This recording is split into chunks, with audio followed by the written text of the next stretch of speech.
Good evening, everyone. I, Rohini Rana, Managing Partner at Cogent Advisory, welcomes you all to the conference on securing financial health with efficient tax planning.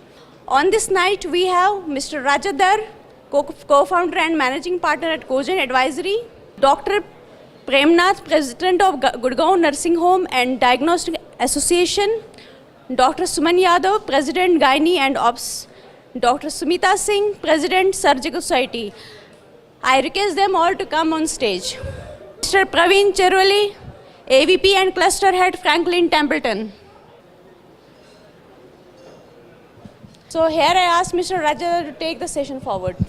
Thanks. Hello everybody.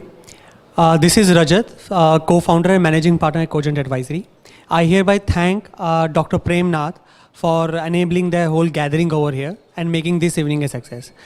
And I thank Dr. Sumita Singh and Yadav for gracing the occasion with their presence, along with Mr. Praveen Cheruvelle, who will be the keynote speaker for the event. Welcome everybody. So here we are talking about the securing financial health with the efficient tax planning strategies. So now at a face of it, when we see the efficient tax planning strategies, तो हमें लगता है ये तो chartered accountancy type का event होगा. But frankly speaking, we had not made quite a distinction between the chartered accountancy sort of a seminar or a wealth management. Primarily because as our income as a doctor or as a practitioner, we have two sets of income. The one that gets directly credited to our bank account through our own practice, which could be a professional income or that could be a salary or a mix of both. And then there is a second type of income that comes is through the cash. And in the secondary case, CA is much better poised to take it.